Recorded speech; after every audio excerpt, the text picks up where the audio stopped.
Hey there, folks. Welcome to our cozy nook of tales and adventures. Today, like every episode, we're unlocking the doors of imagination to explore new worlds, meet fascinating characters, and experience unique emotions. I promise to take you on an unforgettable journey through the power of words. So, get comfy, grab your favorite drink, snuggle into that perfect spot, and get ready to lose yourself in a new story. Leave the outside world behind for a while and dive with me into the depths of storytelling. If you enjoy our content and want to support the channel, consider hitting that subscribe button and giving the video a thumbs up. Now, without further ado, let's dive into today's story. The candlelight flickered across the weathered parchments that covered every surface of Hildefon's took study, casting dancing shadows on the countless maps that adorned the walls of his cozy hobbit hole. Outside, the autumn wind whispered through the trees of Hobbiton, but within the warmth of his home, Hildefon sat contentedly in his favorite armchair, examining his latest acquisition. A peculiar map with edges trimmed in silver runes that seemed to shimmer in the dim light. The peace of that evening shattered with 3 sharp knocks on his round green door. Unusual, Hildefon's thought, for anyone to call at this hour in the Shire. When he opened the door, he found himself facing 3 tall figures cloaked in starlight gray, their hoods casting deep shadows over their faces. Yet their elegant posture and the subtle glow that seemed to emanate from them betrayed their elvish nature. Hildefon's took. The central figure spoke, their voice as melodious as a stream over stones. "We come seeking the map of Moria. We offer you a king's ransom in return." From beneath the cloak came a small chest that, when opened, revealed gems that sparkled like captured starlight. Hildefons felt his heart quicken. The map of Moria was indeed among his collection, a curious piece marked with strange symbols and pathways that seemed to shift when viewed from different angles. He had acquired it from a traveling dwarf merchant who had been eager to part with it. Perhaps too eager, now that he thought about it. "I'm afraid my maps aren't for sale," Hildefons replied firmly, though his voice quavered slightly. "Good evening to you." He shut the door before they could respond, his hands trembling as he turned the lock. That night, he slept fitfully, dreaming of shadow-filled corridors and distant dragonfire. He awoke to the sound of breaking glass. Rushing to his study, he found the window shattered, his precious collections scattered across the floor, and the map of Moria gone. Dawn found Hildefons doing something very un-hobbit-like, packing a traveling bag. If there was one thing he knew better than anyone else in the Shire, it was maps, and he had spent enough time studying the stolen one to have a fair idea of where it led. As he secured his pack, a shadow fell across his doorway.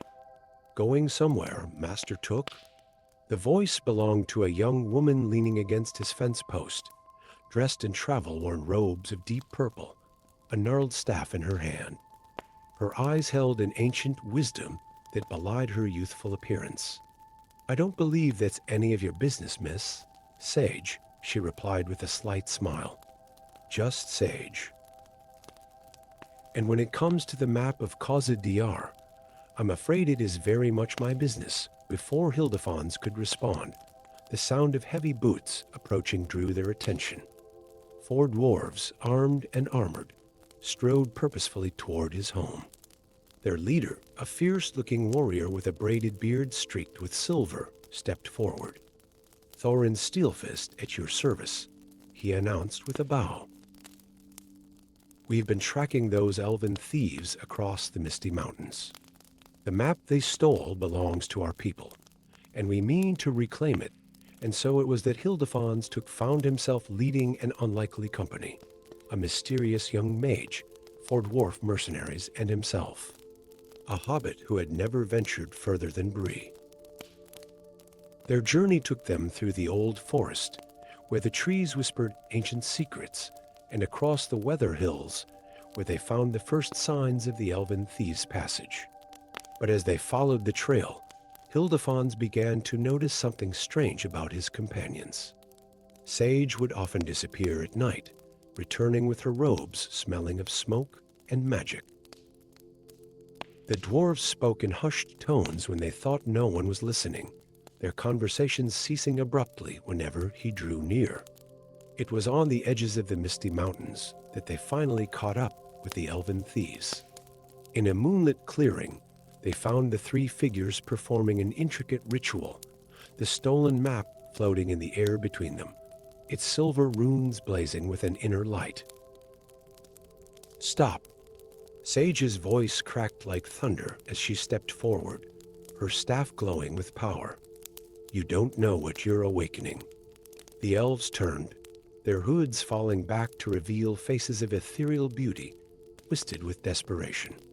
"The dragon must be awakened," the leader declared. "Only its power can prevent the coming darkness." Thorin's axe gleamed as he and his warriors formed a circle. "The dragon will bring nothing but death. Our ancestors sealed it away for a reason." And suddenly, Hildefons understood. The map wasn't just a map, it was a key, a lock, and a warning all in one.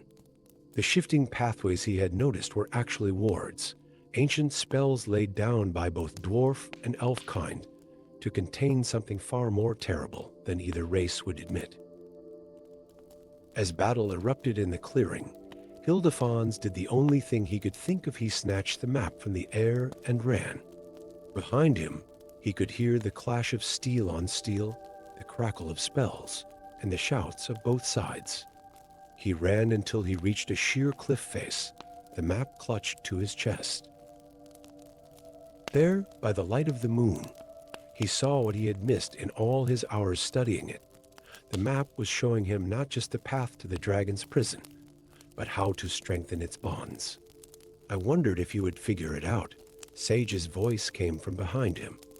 She stood with Thorin and the remaining company, all looking worse for wear but alive. The elves lay bound in the clearing behind them. "The map isn't meant to show the way in," Hildefons said slowly, "but to show how to keep it sealed. That's why it was given to a hobbit, to protect. We're the only ones with no interest in using the dragon's power."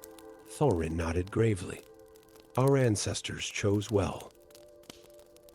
The map has been guarded by the Shire folk for generations, passed down through those who would appreciate it for what it appeared to be, rather than what it could do. Under the guidance of Sage, Hildefons used the map to strengthen the ancient wards. As the last seal was placed, the map dissolved into motes of silver light that drifted away on the wind. The journey home was long, but not lonely. Thorin and his warriors accompanied Hildefons back to the Shire, sharing tales and songs along the way. Sage vanished as mysteriously as she had appeared, though sometimes on quiet nights, Hildefons would smell a hint of smoke and magic on the wind. Back in his study, Hildefons often found his eyes drawn to the empty space where the map of Moria had hung. He had lost his most valuable map, but he had gained something far more precious, an adventure worth mapping in his heart, and the knowledge that sometimes the greatest treasures are the ones we choose not to use. From that day forward, travelers in the Shire would occasionally seek out Hildefons Took, not for his maps, but for his counsel. And if they listened carefully to his tales of maps and dragons and ancient seals, they might learn what he had, that the truest path is often not the one that leads to power, but the one that leads home. Story 2. In the rolling hills of the Shire, where morning mist clung to the meadows like whispers of ancient stories, Pravinka Greenfield woke with tears streaming down her face. The dreams had come again, more vivid than ever before. In them, she saw shadows that moved against the wind, armies that made no sound as they marched, and a darkness that threatened to swallow the peaceful land she called home. The other hobbits of Hairy Feet Village had long grown accustomed to Pravinka's peculiarities. When she predicted last summer's drought, or warned Farmer Maggot about his collapsing barn roof before it happened, They dismissed it as lucky guesses. But this time was different.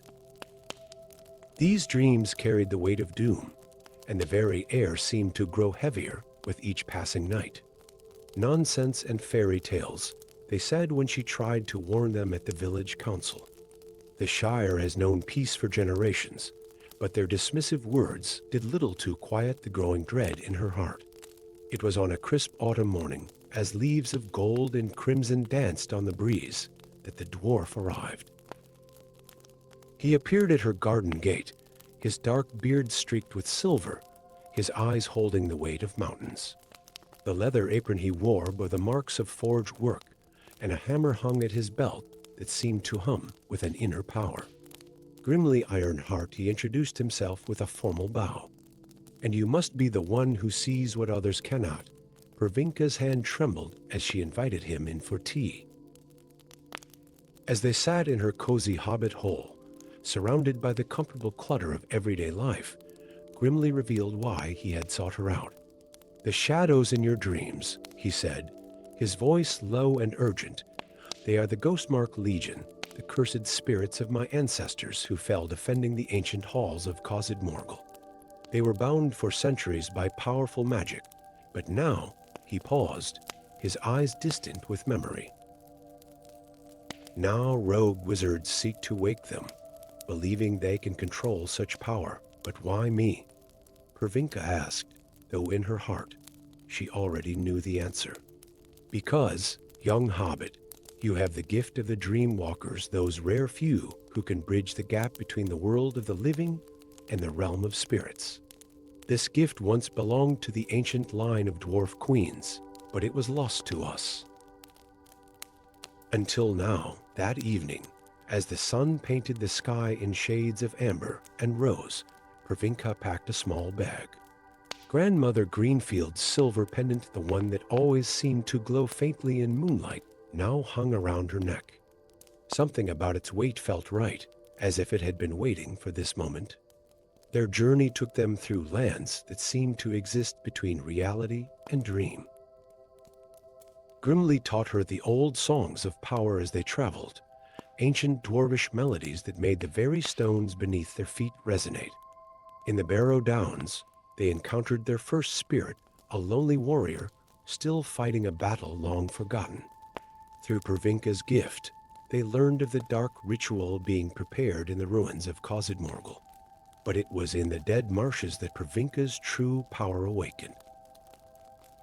Surrounded by the ghostly lights of fallen warriors, she found she could not only see the spirits but speak with them, understand their pain, their regret, their unfinished tales.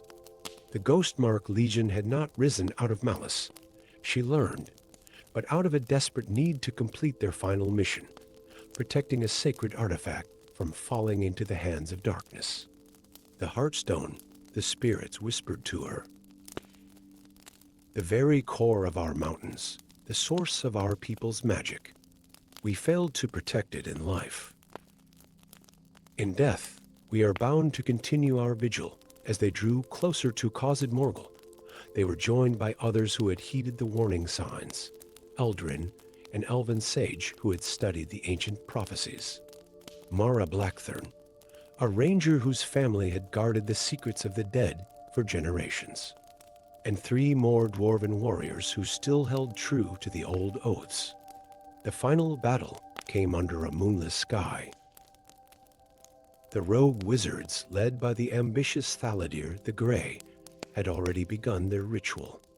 The air crackled with dark magic as they attempted to bind the Ghostmark Legion to their will. But they had not counted on Pervinka's gift. Standing before the armies of the dead, her grandmother's pendant blazing with an inner light, Pervinka sang the ancient songs Grimly had taught her. Her voice, carrying the weight of understanding and compassion, reached through the centuries of pain and duty that bound the spirits. "Your fight is over," she told them, tears streaming down her face as she felt their ancient burden. "The Heartstone is safe. It was never truly lost. It lives on in the very bones of these mountains, in the songs your children still sing, in the craft that your people still practice. you kept your oath.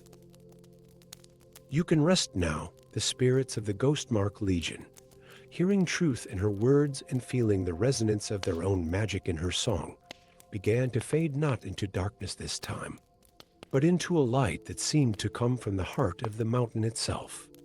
The rogue wizard's spells, finding no spirits to bind, collapsed in upon themselves. In the aftermath, as dawn painted the ancient halls of Khazad Morgul in shades of gold and silver, Pravinka understood why her dreams had led her here.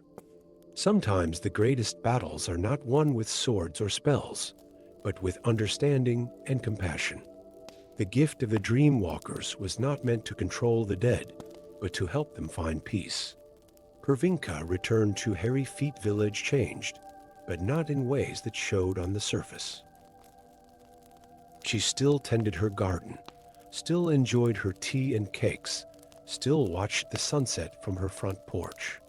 But now she wore a silver pendant that sometimes caught the light in strange ways, and on quiet nights, she could be heard singing ancient dwarvish lullabies that seemed to make the very earth hum in harmony. And if other hobbits noticed that the troubles that plagued their dreams seemed to ease in her presence, or that the restless spirits that once haunted the old barrows now slept peacefully, well, perhaps some magic is best left unspoken, existing in that gentle space between waking and dreaming, where a hobbit with a gift for understanding might help lost souls find their way home. Story 3. The first sign of trouble came when old Tom's prized tomatoes withered overnight, their leaves blackening as if touched by an invisible frost. In the peaceful Shire, where the worst calamity usually involved a missing pie from a windowsill, few paid attention to such a small matter. But Meriadoc Brandybuck, whose family had tilled the same plot of land for generations, felt the wrongness in his bones. The earth itself seemed to mourn. Each morning brought new signs, crops failing despite the fertile soil, wells tasting of metal and ancient things, and shadows that moved too slowly across the ground, as if they were being pulled toward something deep beneath the surface. At the edges of the old forest, the trees had begun to whisper in voices that made even the most stout-hearted hobbit hurry past with quickened steps. It was on a moonless night that Meriadoc found her. The elf lay beneath his prize apple tree, her silver armor stained with something that looked black in the darkness, but which he knew must be blood. Her hair shimmered like starlight despite the grime of battle, and when she opened her eyes, they held the wisdom of centuries. "It wakes," she whispered, her voice carrying the melody of distant forests. The darkness below stirs from its ancient slumber. She pressed something into his hand, a crystal that pulsed with a faint green light. The roots. They must be cleansed before. Her words faded as consciousness left her, but the crystal in Meriadoc's hand continued to pulse, like a heart beating in time with the earth itself. Dawn found him preparing for a journey he never expected to make. The elf, who had introduced herself as Aranel Starweaver upon waking, spoke of an evil so ancient it predated the first kingdoms of men. "It sleeps in the depths of the earth," she explained, corrupting the very roots that bind the world together. "We thought it safely contained, but something or someone has begun to wake it." They were joined in their quest by an unlikely ally, a dwarf named Drugan Stonefist, who arrived at Meriadoc's door wearing armor that seemed to shift colors like the depths of a forge. "The deep places tell their tales to those who know how to listen," he growled. "And they speak of darkness rising. Their journey took them to places Meriadoc had only heard of in tales whispered around firelight. They descended into the ancient dwarf holds of the Blue Mountains, where the air itself seemed to hold memories of forgotten glory. Here, in halls carved by master craftsmen centuries dead, they found the first clues to their enemy's nature. The Root Lord, Aranel read from inscriptions that seemed to writhe on the walls. A being from the time before time, when darkness and light were still being woven into the fabric of the world. It was imprisoned by an alliance of all free peoples, bound by chains forged from starlight in the heart of mountains. But as they delved deeper, following the crystal's increasingly urgent pulses, they discovered a terrible truth. The wizards who claimed to be fighting the awakening evil were actually the ones trying to harness its power. Led by the ambitious Saruman, the White, they believed they could control the ancient darkness and use it to reshape the world according to their vision. In the deepest chamber, where the air felt thick with age and malice, they found an altar black as night. Around it, hooded figures chanted in languages that made Meriadoc's ears ache. The crystal in his pocket burned cold against his skin. What followed was chaos of shadow and light. Aranel's blade danced with an otherworldly grace as she cut through corrupted roots that writhed like serpents. Drugan's war hammer sang against stone and darkness alike, each strike releasing sparks of pure mountain light. And Meriadoc, who had never fought anything more dangerous than an overenthusiastic rooster, found courage he never knew he possessed. The crystal was the key. As the wizard's dark magic reached its crescendo, Meriadoc understood what he had to do. Racing past shadows that tried to grasp him with fingers of pure darkness, he reached the altar. The crystal, when placed in the center of the black stone, blazed with the light of 1,000 stars. The earth remembers. Aranel's voice rang out above the chaos. It remembers the light. The crystal's light spread through the corrupted roots like liquid sunshine, burning away the darkness. The Root Lord's presence, a malevolent consciousness that had been pressing against their minds, recoiled as ancient bonds were renewed and strengthened. In the aftermath, as they made their way back to the surface, Meriadoc understood that their victory, while real, was not complete. The darkness had been contained, not destroyed. It would always be there in the deepest places, waiting for another chance to rise. But the earth had guardians now who understood the threat. Drugan vowed to rebuild the ancient warnings in the deep places, ensuring future generations would not forget. Aranel spoke of renewing the old alliances between elves, dwarves, and the other free peoples. And Meriadoc? He returned to his farm in the Shire, where the tomatoes once again grew plump and sweet, and the earth sang with health and life. If his neighbors noticed that he spent more time listening to the ground beneath his feet, or that elves and dwarves occasionally stopped by for long conversations in his garden, they didn't mention it. Some said that on quiet nights, when the moon was full and the stars were bright, you could see a faint green glow from Meriadoc's fields, as if the very earth was remembering its own light. And in the depths of the old forest, the trees whispered different stories, now not of darkness rising, but of the time a simple hobbit farmer helped save the roots of the world. For in the end, it wasn't grand magic or mighty warriors that turned the tide, though these played their part.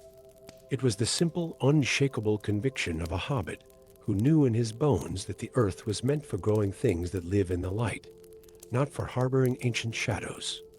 And sometimes that kind of certainty is the strongest magic of all. Story 4. In the great library of Hobbiton, where ancient tomes slumbered on oak shelves and dust motes danced in slanting sunbeams, Rosie Baggins discovered that books could hold far more dangerous things than ideas. The leather-bound volume that would change her life sat innocently enough on her sorting cart, its spine unmarked, its cover worn smooth by countless hands. But when she opened it, golden letters blazed across the previously blank pages, forming words in a language that seemed to shift and dance before settling into something she could read, when the moon swallows the sun's last light. The Shire's heart must beat in mountain's height, or darkness will consume the peaceful land, till naught but shadows whisper shall stand, the words pulsed with an inner light that sent shivers down her spine, and as she watched, they began to fade, leaving behind a map marked with symbols she had never seen before.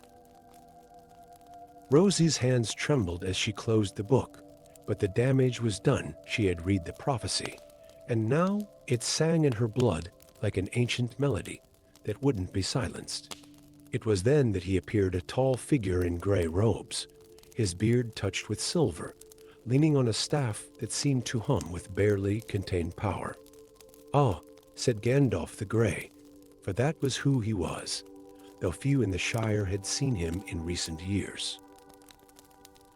"I see you've found the codex of twilight hours." I had wondered who would be chosen. Before Rosie could respond, a shadow passed over the library's window, too large to be a bird, too silent to be natural. The wizard's expression darkened. "We must make haste. The watchers have noticed, and time grows short." That evening, as Rosie hurriedly packed her traveling bag, Gandalf explained what she had stumbled upon. The codex was no ordinary book, but a magical tome that revealed itself only to those meant to undertake the quest it described. The heart of the mountain was an ancient artifact, once part of the crown jewels of Erebor, stolen centuries ago during a great battle between dragons and the lords of the eagles. "But what is it exactly?" Rosie asked, stuffing an extra handkerchief into her pack. Gandalf's eyes twinkled mysteriously. "That, my dear Rosie, is what we must discover. Though I suspect it has more to do with the nature of the Shire itself than any simple jewel, their journey took them first to Rivendell, where ancient scrolls spoke of a time when the boundaries between the realms of elves, men, and hobbits were maintained by magical anchors, powerful artifacts that kept each land true to its nature. The heart, it seemed, was one such anchor, tied to the very essence of what made the Shire a haven for hobbits. In the shadows of the last homely house, they gained an unexpected ally, Arahel, a young ranger who bore a curious mark on his wrist that matched one of the symbols in the codex. The eagles remember. He told them one evening by the fire. They speak of a battle above the clouds, where dragon fire and lightning danced, and something precious fell into the mists below. Their path led them through the misty mountains, where they encountered a clan of stone giants engaged in what appeared to be an eternal game of chess with mountains as their pieces. Rosie, drawing on her librarian's knowledge of patterns and classification, helped them resolve a centuries-old stalemate, earning their gratitude and guidance. But it was in the high pass that they faced their greatest challenge. An ancient dragon named Varthrel, who had been watching their progress with growing interest, revealed herself. Unlike her fire-breathing kin, she was a creature of wind and wisdom, one of the few who had witnessed the original sundering of the heart. "You seek that which maintains the balance," she said, her voice like wind through ancient caves. "But are you certain it should be restored? The world changes, little librarian. Perhaps the time of such boundaries has passed." Rosie stood her ground, though her heart hammered in her chest. "The Shire isn't just a place," she declared, thinking of summer evenings in the library, of children's laughter as she read them stories, of the simple magic that seemed to permeate every corner of her homeland. "It's a way of life, a reminder that there's still room in this world for small pleasures and quiet moments. That's worth preserving." Varthrel's eyes, ancient and knowing, studied her for a long moment before she nodded. From beneath one massive wing, she produced a crystal that pulsed with a warm golden light. The heart was split, she revealed, its pieces scattered to prevent its power from being misused. "This is but one fragment, but perhaps it will guide you to the others." As the eclipse drew nearer, Rosie, Gandalf, and Arahel raced against time, following the crystal's pulse to gather the remaining pieces. They found one in a dwarven treasury, another in an eagle's eyrie, and the final piece in the most unlikely place of all, buried beneath the party tree in Hobbiton itself, where it had been quietly maintaining a small measure of the Shire's magic all along. The final ascent to the mountain's peak was a blur of wind and determination. As the moon began to edge across the sun, Rosie held the four fragments together.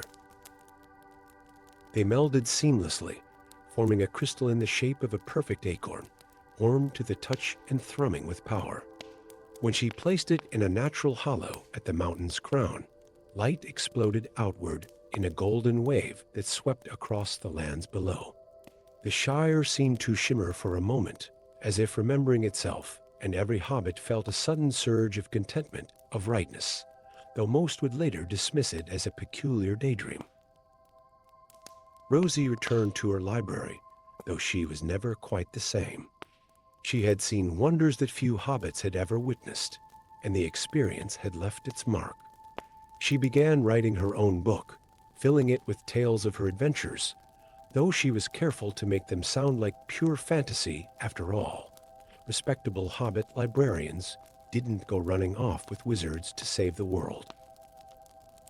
But sometimes on quiet evenings when the library was empty save for the whisper of pages and the dust motes dancing in the last rays of sun, she would take out the codex of twilight hours, now appearing to all others as a simple book of children's tales, and watch the golden letters dance across its pages. They told new stories now, of future adventures and mysteries yet to be solved, and Rosie would smile, knowing that some quests never truly end, they just wait for the right reader to begin them anew. Story 5. The ancient oak tree in the heart of the old forest had stood sentinel for countless centuries, its gnarled roots delving deep into secrets long forgotten. It was beneath this very tree that Finrod Smallfoot's life changed forever, on a misty autumn morning, when his trowel struck something that rang like a bell beneath the soil. The ring he unearthed gleamed with an inner light that seemed to pulse in rhythm with his heartbeat. Crafted from a metal that shifted colors like moonlight on water, it bore inscriptions that writhed and changed before his eyes. As he held it up to the early morning light, a voice whispered in his mind, ancient, powerful, and heavy with sorrow. At last, it said, a heart pure enough to hear. The voice belonged to Celebrinder, once High King of the Twilight Realms, now trapped within the ring by his own brother's dark magic. Through fragments of memory and whispered warnings, he revealed to Finrod a tale of betrayal that stretched back to the elder days. His brother, Morkant, had become corrupted by the promise of power, turning to forbidden arts in his quest to control the great dragons of the north. He sleeps now, my brother, sealed away in the mountains of shadow, Celebrinder's voice echoed in Finrod's thoughts. But his servants seek this ring, for it holds the key to his prison. Already they draw near, as if summoned by these words. Dark figures appeared at the edges of the old forest. Hooded and silent, they moved with an unnatural grace that sent shivers down Finrod's spine. That's when she arrived, Greta Ironbeard, a dwarven exile whose arrival scattered the Shadow Watchers like leaves in a storm. So, it has begun again, she said, leaning on her warhammer as she studied the ring on Finrod's finger.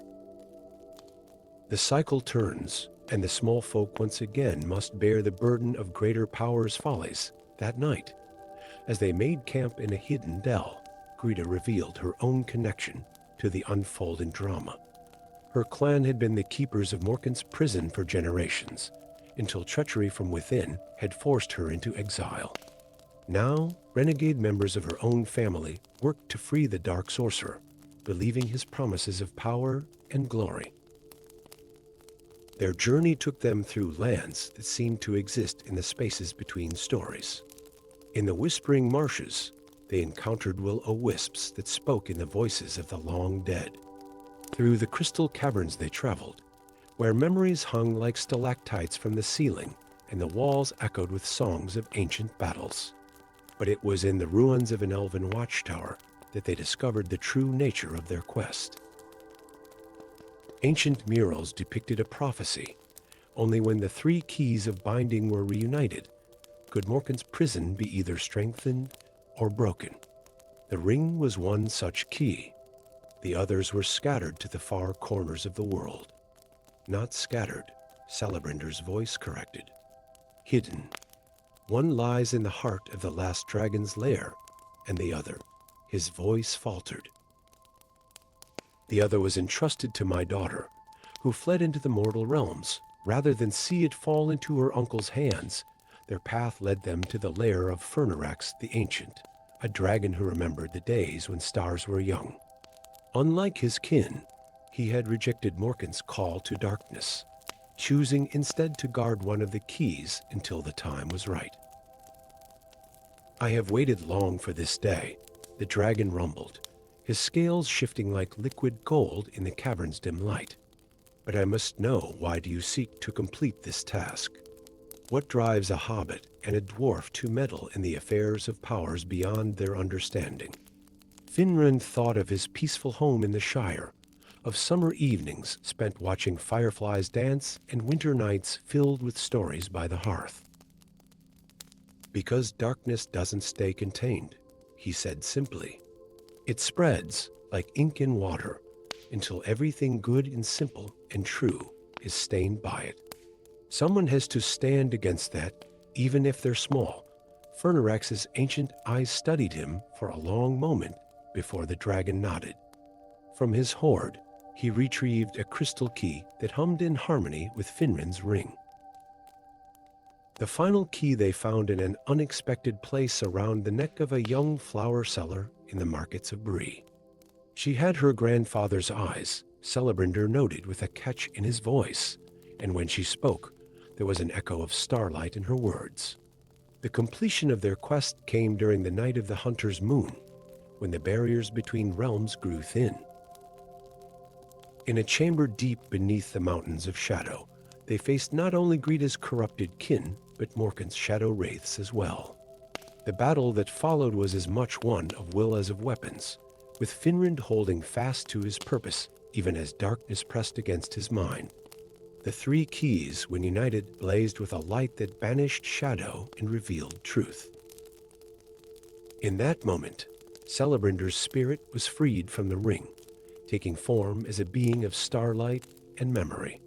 Brother faced brother one final time, not in battle, but in understanding.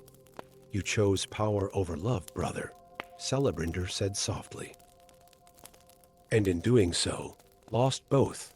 The prison was renewed, its bonds strengthened not just by magic, but by the willing sacrifice of those involved. A hobbit's steadfast heart, a dwarf's honor restored, a dragon's ancient wisdom, and a family's love spanning generations.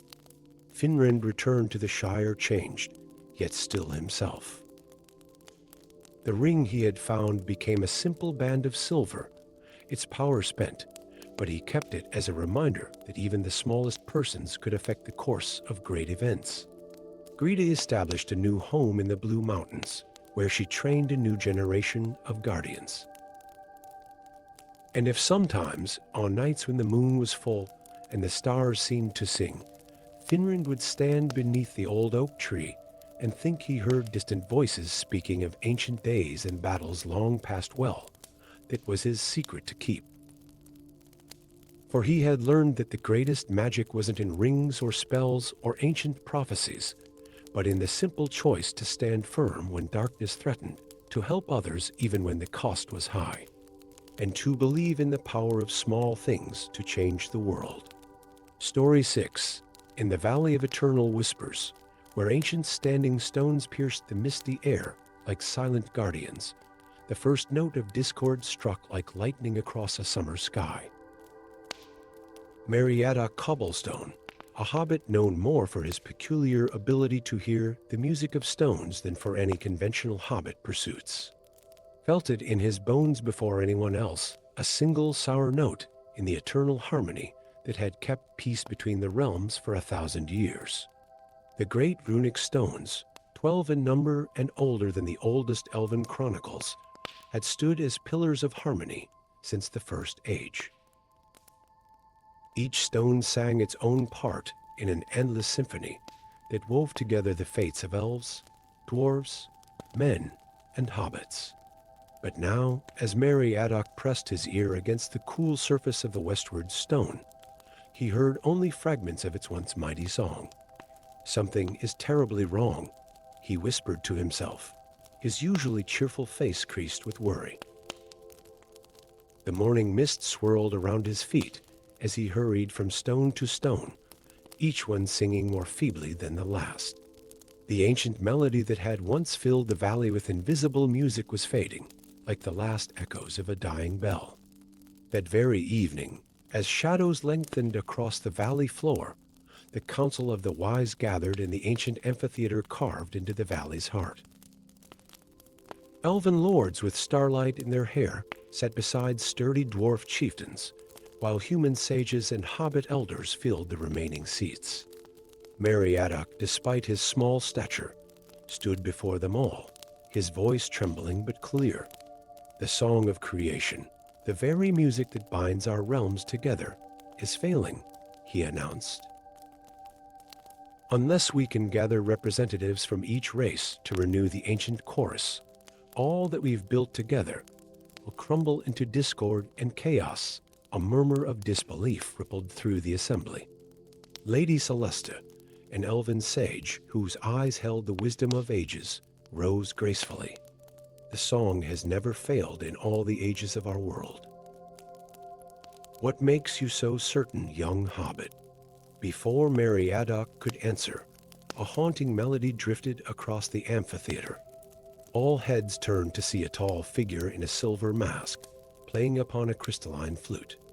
The melody was beautiful, but wrong somehow, like honey laced with poison. As quickly as it had appeared, the masked figure vanished into the gathering darkness. "That," Meriadoc said grimly, "is what makes me certain. Someone or something is working to unravel the harmony that binds our world together." And so began Meriadoc's quest to unite the voices of all races before the last notes of the ancient song faded forever.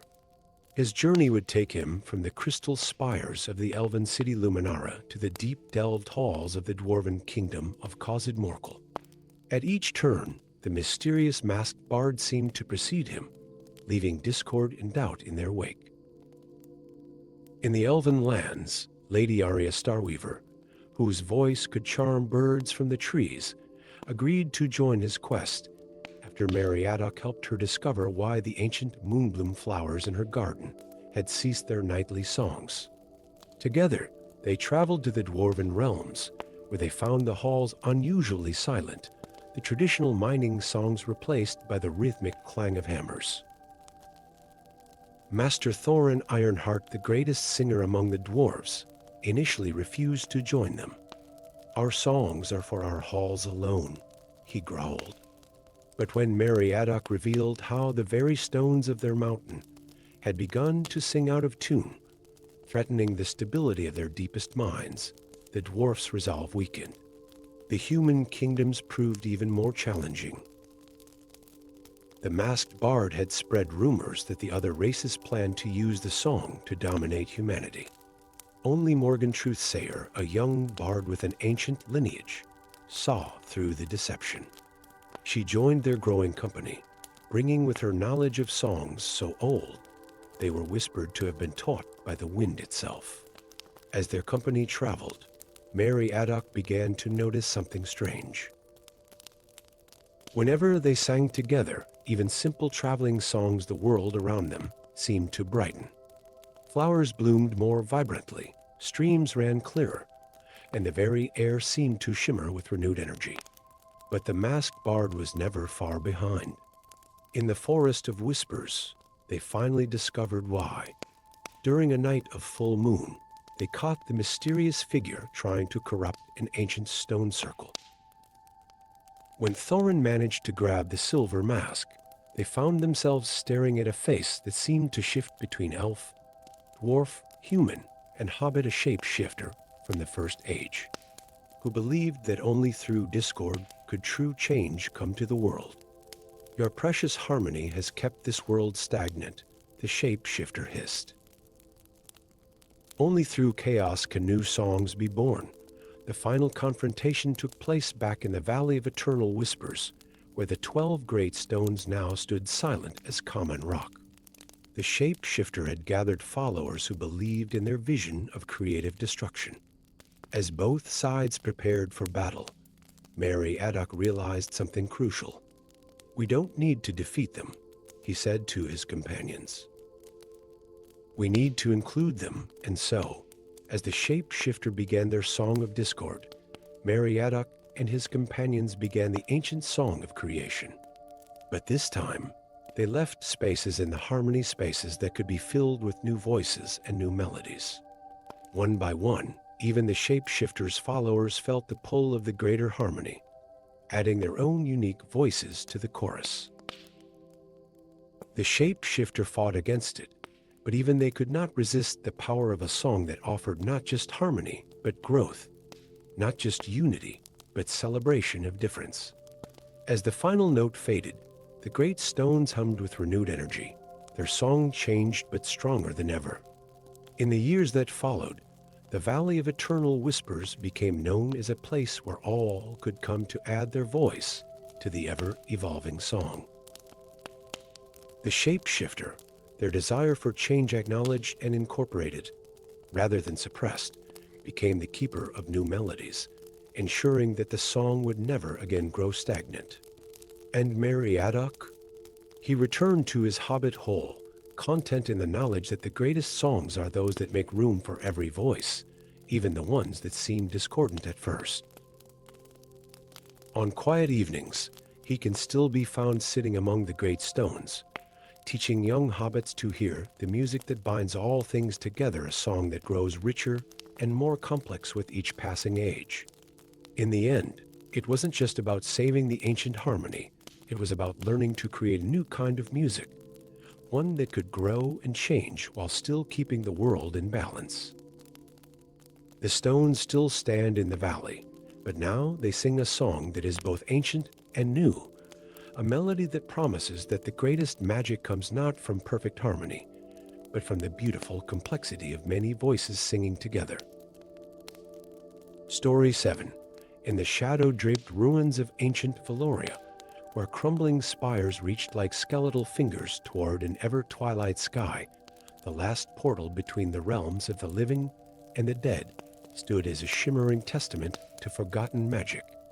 Its guardian, the sage Elendar, had watched over this threshold for centuries, his silver staff gleaming with an inner light that seemed to push back the encroaching darkness. But on this day, something was different. The air itself seemed to thicken with foreboding as Frodo Braveheart, a young hobbit warrior barely into his 30s, approached the great archway that marked the entrance to the ruined city. His usually bright green eyes were shadowed with concern, matching the gravity of his mission.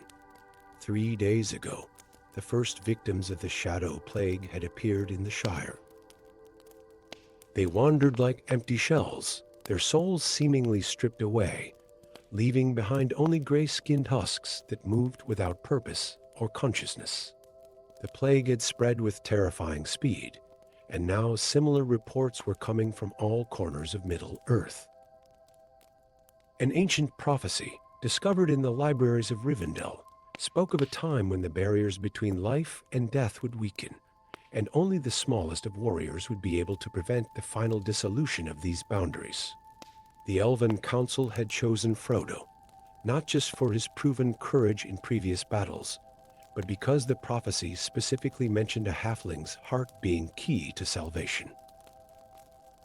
As Frodo made his way through the ruins, his enchanted sword Twilight Bane glowed with a soft blue light, revealing carved runes on the broken walls that seemed to shift and change when viewed directly. The silence was absolute, broken only by the whisper of his footsteps and the occasional distant sound of stone settling. "Halt, Seeker," a voice like ancient parchment rustled through the air. Elendar materialized from the shadows, his form seeming to solidify from the very darkness itself. His eyes, deep pools of swirling silver, fixed upon the hobbit. What brings one of the Shire folk to the last portal? Frodo stood his ground, though every instinct urged him to retreat from this being who seemed more spirit than flesh. The shadow plague spreads across the land, Guardian?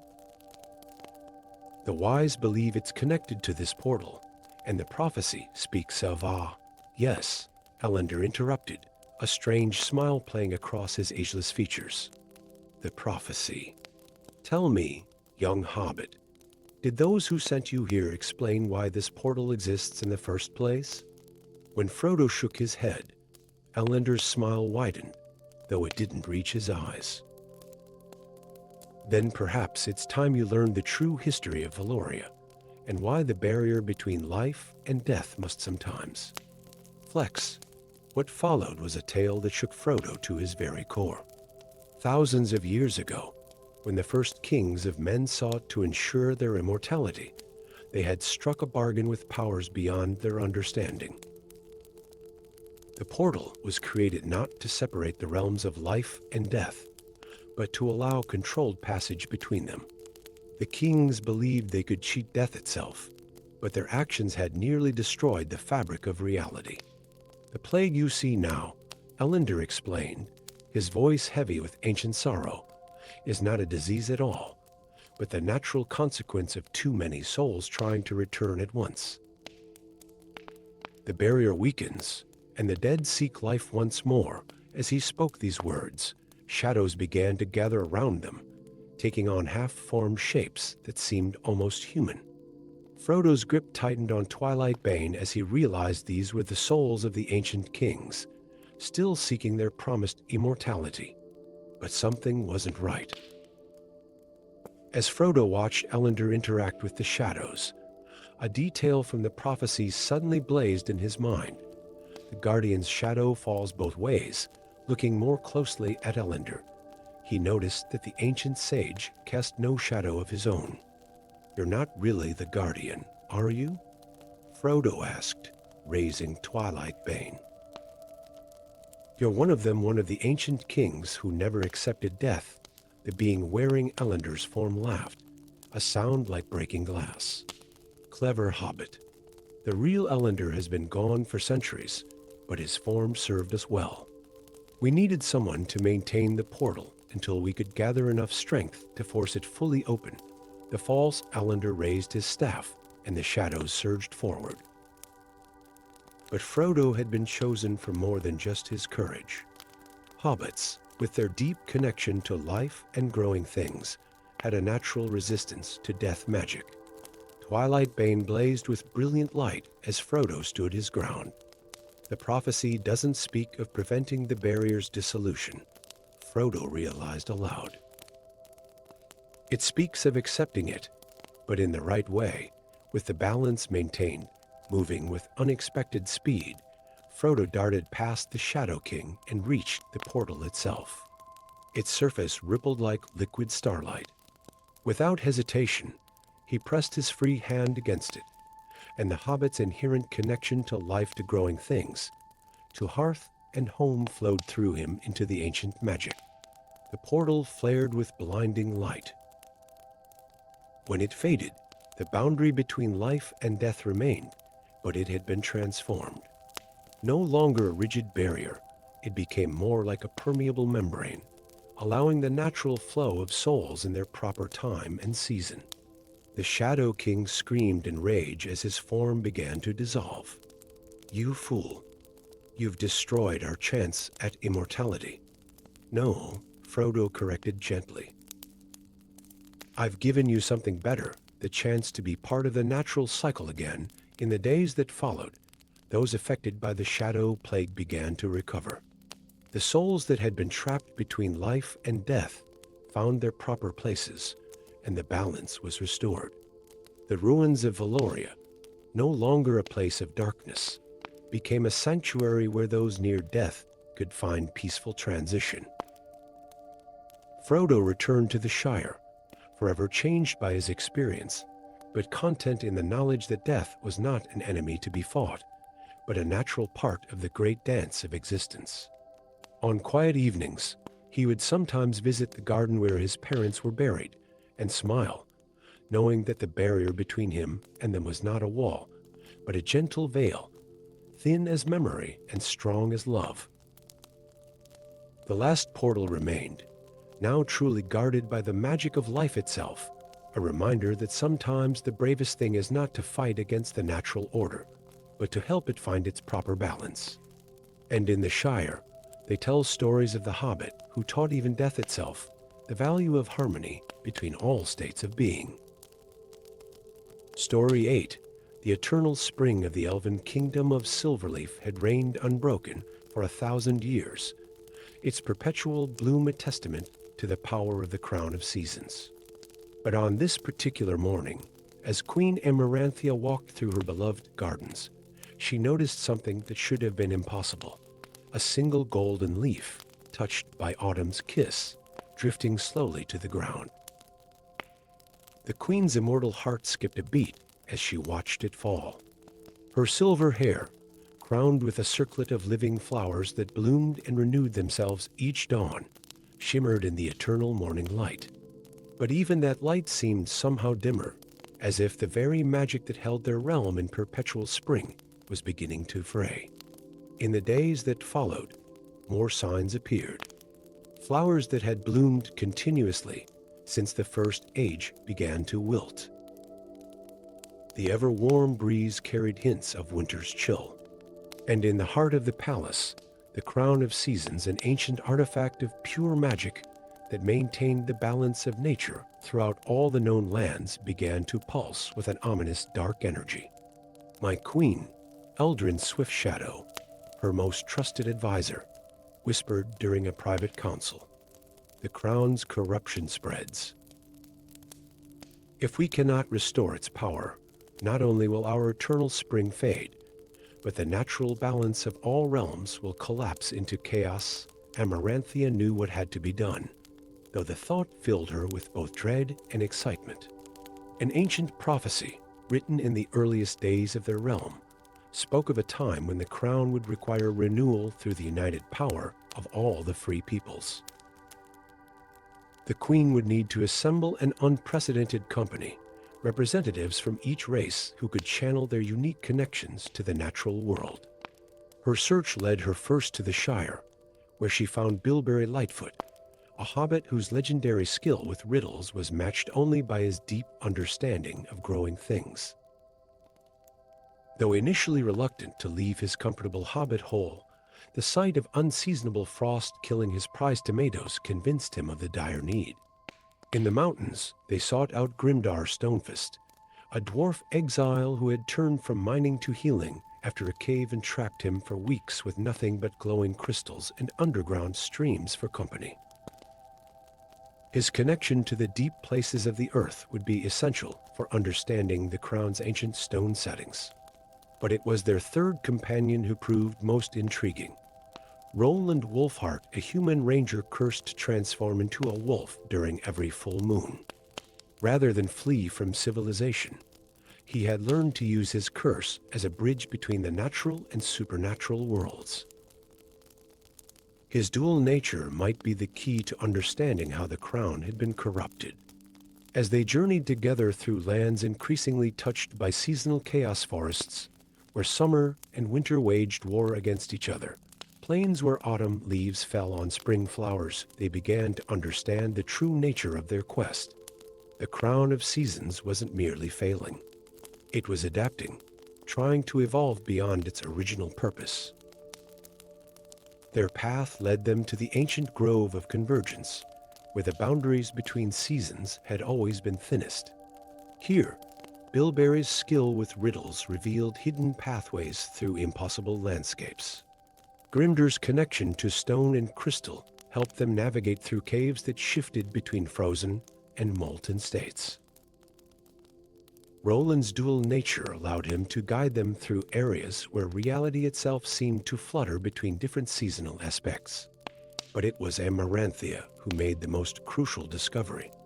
Deep within the grove, as she meditated upon the crown's changing energies, she realized that its corruption was not corruption at all, it was transformation. The crown was responding to a world that had grown too complex for simple, eternal seasons. "The crown doesn't need to be fixed," she announced to her companions as they huddled in a cave that cycled through all four seasons every hour. It needs to be set free under the light of a full moon. With Roland and his wolf form howling in harmony with ancient magics, they began the ritual. Bilberry spoke riddles that captured the essence of growth and change. Grimdar channeled the deep rhythms of the earth through crystal and stone. Amaranthia, drawing upon her millennia of connection to the natural world, reached out to the crown's consciousness. The artifact exploded in a shower of light and power, not destroying itself, but transforming. Where once it had been a simple circle of metal and magic, it became a living thing, a crown of intertwined energies that shifted and flowed like the seasons themselves. Each gem that had once controlled a single season now pulls with the possibility of change, of transition, of the beautiful necessity of cycles. As the crown reformed upon Amaranthia's brow, the kingdom of Silverleaf experienced its first true autumn in a millennium. The elves watched in wonder as their eternal spring gave way to a tapestry of gold and crimson leaves. For the first time, they understood that true beauty lay not in preservation, but in transformation. The company that had formed to save the crown did not disband. Bilberry discovered that changing seasons brought new riddles and new growth. Grimdar found that the shifting cycles revealed new crystals and new forms of healing. Roland learned that his curse was not a curse at all, but a gift of understanding the wild magic of transformation. And Queen Amaranthia, she walked her gardens with new eyes, seeing beauty not just in eternal bloom, but in the endless dance of death and rebirth, of winter's sleep and spring's awakening.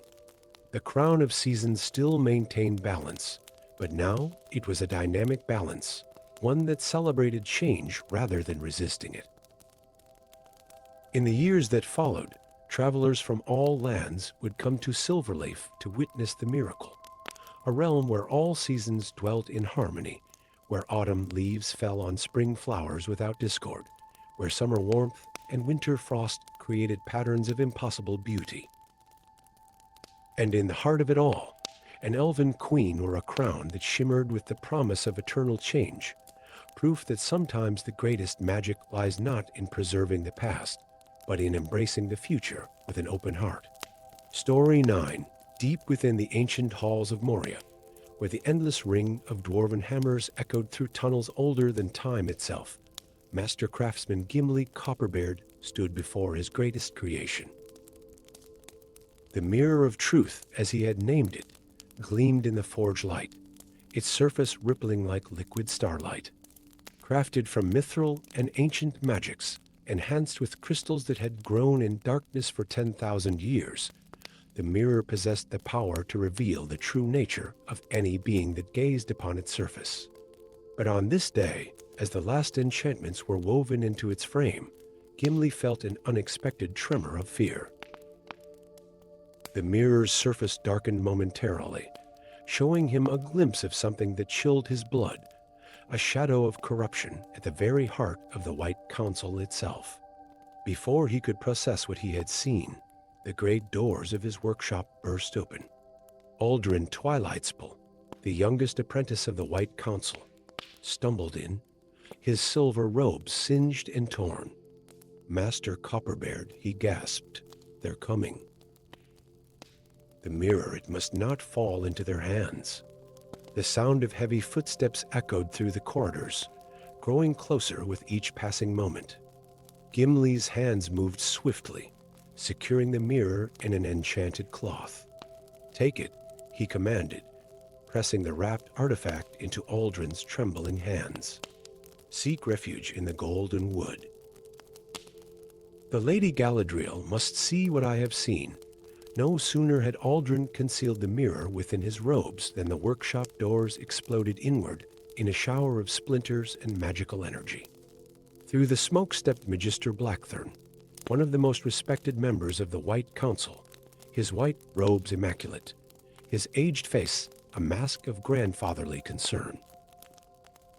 "Young Aldrin," he said softly, "surely you wouldn't deny the Council its rightful oversight of such a powerful artifact." His kind smile never reached his eyes, which burned with an unnatural hunger. Gimli stepped forward, his warhammer raised. "Ren, lad," he shouted as magical energy crackled through the workshop. Aldrin didn't hesitate. He turned and fled through a secret passage known only to the dwarven masters, the mirror clutched tightly to his chest. What followed was a desperate chase through the ancient kingdom. Aldrin raced through forgotten corridors and across bottomless chasms, the mirror growing heavier with each step. Behind him, Blackthorn's forces council guards, whose eyes glowed with an unnatural purple light, pursued relentlessly. As he reached the eastern gates, Aldrin discovered why Blackthorn wanted the mirror so desperately. Each time one of the corrupted guards came near, the mirror pulsed with warning energy, revealing glimpses of a vast conspiracy. Blackthorn had spent decades placing enchanted agents throughout the kingdoms of Middle-earth, preparing for a moment when he could unite all realms under his dark dominion. The chase led Aldrin through the wild lands between the mountains and the Golden Wood. He found unlikely allies along the way, a company of wood elves who recognized the ancient magic within the mirror, a band of rangers who had noticed strange behavior among normally trustworthy officials, and even a group of hobbits who proved remarkably adept at hiding both him and the mirror from searching eyes. But it was in the depths of the Mirkwood that Aldrin discovered the mirror's true purpose. When pursued into a dead end by Blackthorn's agents, the mirror activated on its own, its surface blazing with brilliant light. In that moment, every enchanted agent within sight was revealed, the spells controlling them made visible as purple chains of energy. More importantly, the mirror showed Aldrin how these spells could be broken. Each one had a weakness, a flaw in its construction that could be exploited. The mirror wasn't just a tool for revealing truth, it was a key to setting things right. Armed with this knowledge, Aldrin changed his strategy. Instead of running, he began fighting back. At each town and village he passed through, he used the mirror to identify and free Blackthorn's agents. Each person freed from the enchantment remembered fragments of Blackthorn's plans, building a picture of a conspiracy centuries in the making. The final confrontation took place in the Great Hall of the White Council itself. Blackthorn, his power now waning as more and more of his agents were freed, revealed his ultimate goal. The mirror wasn't just a tool for seeing truth, it was the key to accessing the very fabric of reality itself. With it, he could have rewritten the laws of nature, making himself the supreme ruler of all realms. But Blackthorn had misunderstood the mirror's true nature. As Aldrin held it up in the council chamber, its light filling the vast space, the artifact didn't grant power, it revealed truth in its purest form. Every council member saw themselves as they truly were, their deepest motivations laid bare. The mirror's light seemed to penetrate Blackthorn's very being, revealing not a monster, but a man so afraid of chaos and uncertainty that he would sacrifice freedom itself for the illusion of control. As the light touched him, his enchantments unraveled, and with them went the power he had accumulated over centuries. In the aftermath, the mirror was not destroyed, but neither was it kept in any one place. Gimli's creation was too powerful, too tempting, to remain in a single realm. Instead, it was divided into three parts: the frame, the glass, and the enchantments that bound them together. These were separated and hidden in different corners of Middle-earth, protected by those who understood that sometimes the hardest truth to face is our own. Aldrin returned to his studies, now as a full member of a reformed White Council. But he carried with him the most important lesson the mirror had taught. True power lies not in controlling others, but in having the courage to face the truth about ourselves. And sometimes late at night in the libraries of the White Council, when the moon is full and the stars align just so, Visitors claim they can see a shimmer in the air, like the ghost of a mirror that once showed not just what was, but what could be, if we only have the courage to look deeply enough into our own hearts. Story 10. In the heart of the whispering forest, where ancient trees held secrets older than time itself, young Thorn Smallfoot discovered a truth that would shake the foundations of Middle-earth. The hobbit's hands trembled as he brushed away centuries of moss from the elven tablet, its crystalline surface glowing with an inner light that pulsed like a living heartbeat. The runes carved into its surface spoke of Vorgoth, the last of the great dragons, trapped in an enchanted slumber beneath the Twilight Mountains. But what chilled Thorn's blood wasn't the dragon's existence, it was the prophecy of its awakening. When the three moons aligned in the night of convergence, Vorgoth would rise to fulfill an ancient curse, transforming all the lands into an eternal realm of ash and shadow. That same evening, in the Tower of Shadowspire, the renegade sorceress Lyra Darkweave felt the stirring of ancient magics. Her chambers, filled with artifacts and scrolls from forgotten ages, suddenly blazed with eldritch light as every magical item responded to a surge of power from deep within the earth. She knew what it meant. The dragon was beginning to stir. Lyra harbored a secret that had burned in her soul for centuries. She was the last descendant of the Dragon Lords, those ancient sorcerers who had both the power to command dragons and the wisdom to know when not to. The curse that would unleash Vorgoth was tied to her own bloodline, and only through her willing sacrifice could it be broken. Fate drew Thorn and Lyra together at the crossroads town of Twilight's Edge, where rumors of strange occurrences had begun to spread. Shadow creatures stalked the borders of villages, wells ran dry without explanation, and children spoke of dreams filled with wings and fire. The tablet speaks of a way to prevent the dragon's rise, Thorn explained to Lyra in the back room of the Prancing Pony Inn, his voice barely above a whisper. But it requires crossing the Twilight Mountains through the paths of the dead. Lyra's silver eyes flickered in the candlelight. Those paths are watched by things older and darker than dragons, little hobbit. But we have no choice. The night of convergence approaches, and with each passing day, Vorgoth's power grows stronger. Their journey attracted others who sensed the growing darkness. Grimbeard the dwarf, whose people's ancient halls lay directly in Vorgoth's path. The Lindril, an elven ranger whose prophetic dreams had shown her the world in flames. Even a mysterious figure known only as the Wanderer, who seemed to know more about the coming doom than he revealed. As they traveled deeper into the mountains, Thorn noticed something strange about their companion Lyra. Whenever they passed ancient draconic runes or artifacts, they seemed to respond to her presence, glowing with a fierce inner light. The Wanderer watched her with knowing eyes, but kept his counsel. The true nature of their quest became clear when they reached the heart of the mountains. In a vast chamber carved with the history of the Dragon Lords, Lyra finally revealed her heritage. The curse wasn't placed on Vorgoth, she explained, her voice echoing in the ancient hall. It was placed on my bloodline. The dragon is bound to us, and through us, it will either save or destroy the world, but they weren't alone in the mountain's heart. Servants of the Shadow, led by the dark sorcerer Malgoth, had followed them, hoping to corrupt the ancient magic for their own purposes. What followed was a battle that would be sung of 4 generations, magic against magic, steel against steel, all while the very mountain trembled with Vorgoth's stirring power. In the chaos, Thorn proved that the courage of hobbits could match any warriors.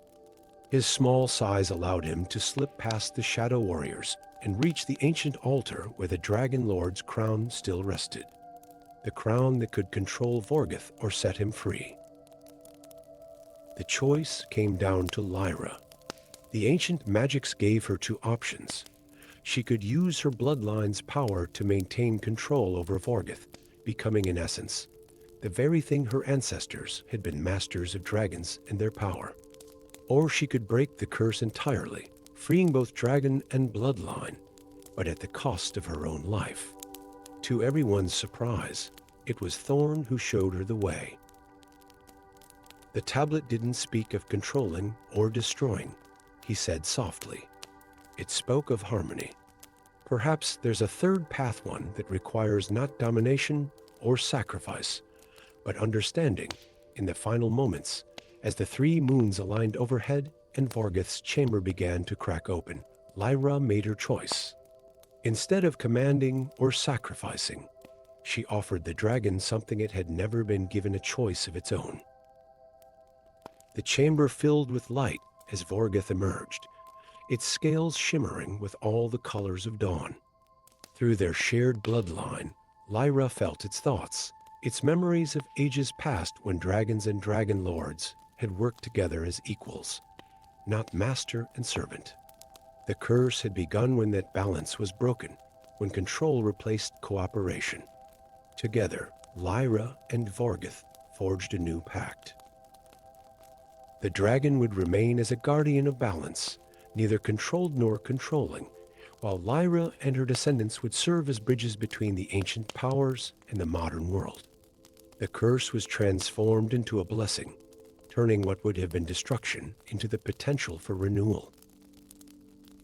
In the years that followed, the Twilight Mountains became a place of pilgrimage, where those seeking wisdom could sometimes catch a glimpse of a magnificent dragon soaring between the peaks, or encounter a silver-eyed sorceress who spoke of balance and choice. Thorn returned to the Shire, but his garden became famous for its unusual flowers blooms that glowed like dragon fire in the dark.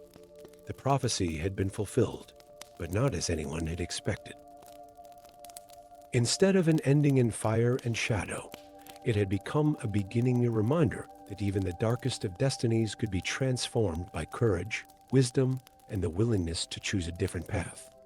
And in the Whispering Forest, the ancient tablet that had started it all acquired new runes, telling not of destruction, but of how a hobbit's wisdom and a sorceress's choice had changed the fate of dragons forever.